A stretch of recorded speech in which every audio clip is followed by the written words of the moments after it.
present 0.02%. STT on options premium and exercise of options are both proposed to be raised to 0.15% from the present rate of 0.1% and 0.125% respectively. We reformed the taxation landscape for corporates in 2019 by providing them a simplified regime with lower tax rate so that they could productively focus on business rather than on claim of deductions and exemptions. To encourage companies to shift to the new regime, set off of brought forward MAT credit, minimum alternate tax credit, is proposed to be allowed to companies only in the new regime. Set off using available MAT credit is proposed to be allowed to an extent of 1/4 of the tax liability in the new regime. MAT is proposed to be made final tax, so there will be no further credit accumulation from 1st April 2026. In line with this change, the rate of final tax is being reduced to 14% from the current MAT rate of 15%.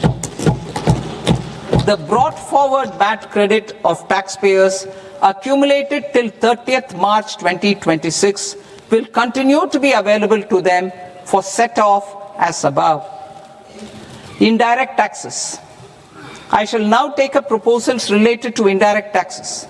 My proposals for customs and central excise aim to further simplify the tariff structure, support domestic manufacturing, promote export competitiveness, and correct inversion in duty. To continue weeding out long continuing customs duty exemptions, I propose to remove certain exemptions on items which are being manufactured in India or where the imports are negligible. Similarly, to further simplify the process of ascertaining the rate of duty applicable on a particular item, I propose to incorporate certain effective rates in various customs notifications to the tariff schedule itself. I shall now take up sector-specific proposals. Promotion of exports of marine, leather, and textile products. I propose to increase the limit for duty-free imports of specified inputs used for processing seafoods for export from the current 1% to 3% of FOB value of the previous year's export turnover. I also propose to allow duty-free imports of specified inputs, which is currently available for exports of leather or synthetic footwear, to exports of shoe uppers as well. I propose to extend the time period for export of final product from the existing 6 months to 1 year for exporters of leather or textile garments, leather or synthetic footwear, and other leather products. Energy transition and security.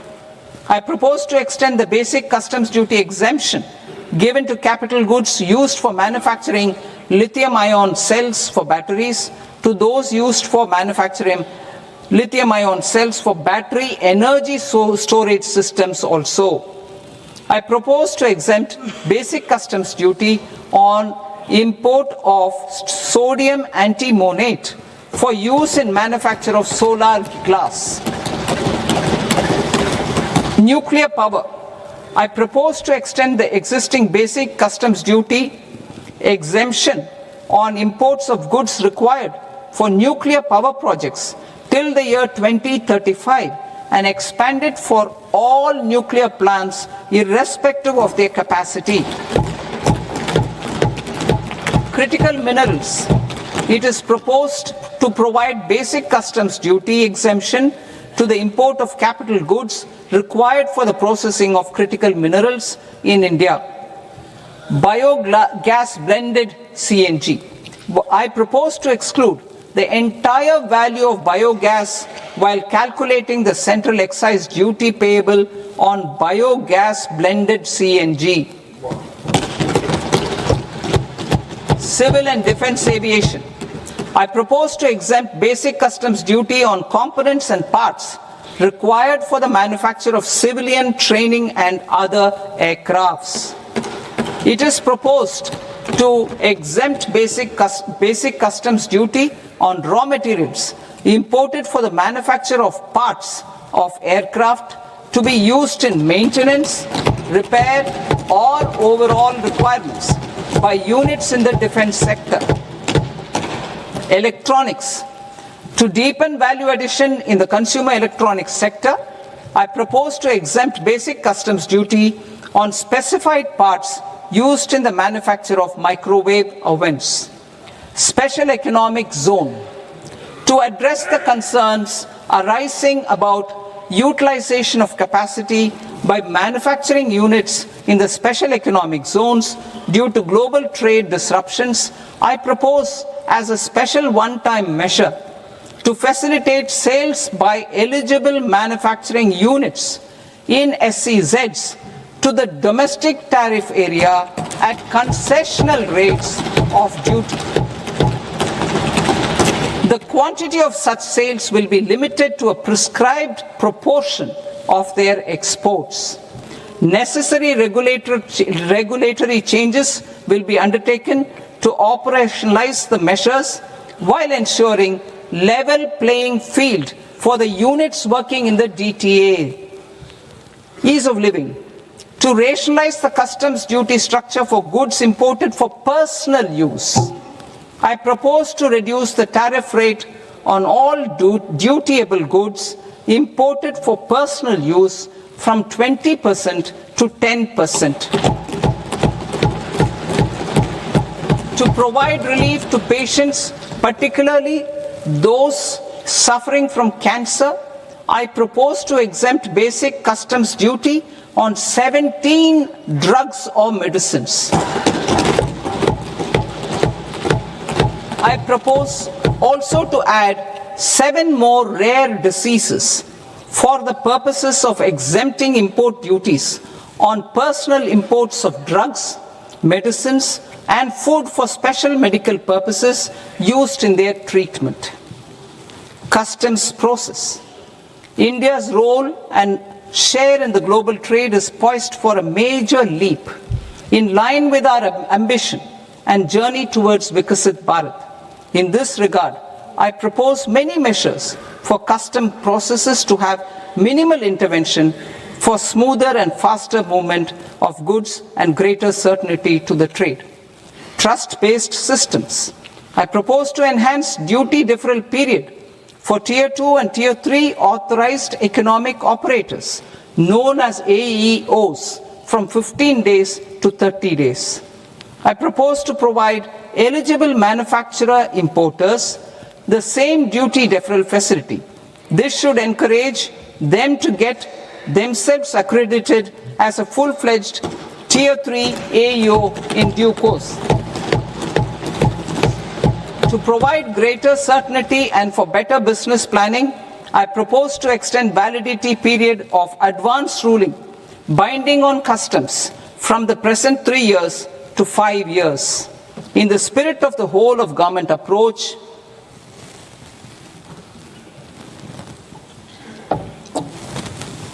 government agencies will be encouraged to leverage AEO accreditation for preferential treatment in clearing their cargo. Regular importers with trusted long-standing supply chains will be recognized in the risk system so that the need for verification of their cargo every time can be minimized. Export cargo using electronic sealing. Export cargo using electronic sealing will be provided through clearance from the factory premises to the ship.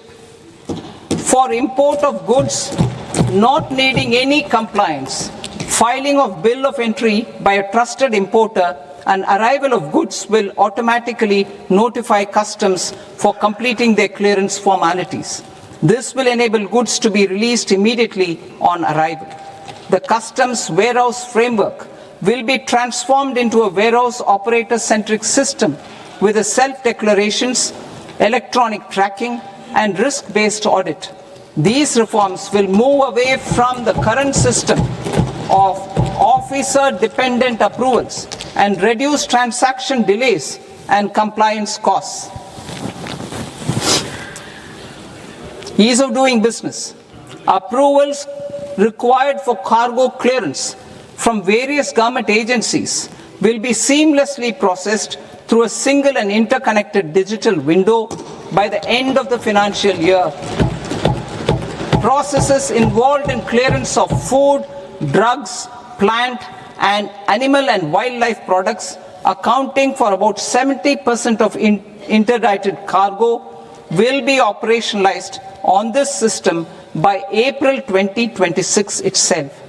For goods not having any compliance requirement, clearance will be done by customs immediately after online registration is completed by the importer, subject to the payment of duty. Customs integrated system will be rolled out in 2 years as a single integrated and scalable platform for all customs processes. Utilization of non-intrusive scanning with advanced imaging and AI technology for risk assessment will be expanded in a phased manner with the objective to scan every container across all the major ports. New export opportunities to support Indian fishermen to fully harness the economic value of marine resources beyond our territorial waters. The following measures will be taken. A. Fish catch by an Indian fishing vessel in exclusive economic zone or on the high seas will be made free of duty. Landing of such fish on foreign port will be treated as export of goods. Safeguards will be put in place to prevent misuse during fish catch, transit or transshipment. To support aspirations of India's small businesses, artisans and startups to access global markets through e-commerce, I am pleased to announce complete removal of the current value cap of 10 lakh rupees per consignment on courier exports. In addition, handling of rejected and returned consignments will be improved with effective use of technology for identifying such consignments. I propose to revise provisions governing baggage clearance during international travel to address genuine concerns of passengers. The revised rules will enhance duty-free allowances in line with the present-day travel realities and provide clarity in temporary carriage of goods brought in or taken out. There are honest taxpayers who are willing to settle disputes by paying all their dues, but they get deterred due to negative connotation associated with penalty. They will now be able to close cases by paying an additional amount in lieu of penalty. Honorable Speaker, sir, with this, I commend the budget to this august House. Jai Hind.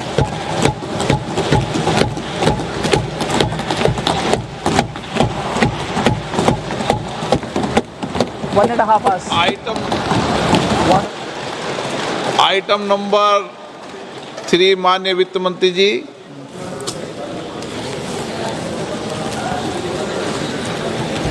Item number 2, sir. 3.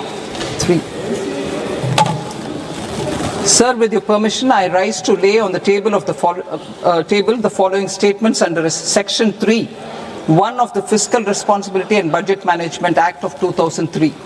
Medium-term fiscal policy cum fiscal policy strategy statement and macroeconomic framework statement.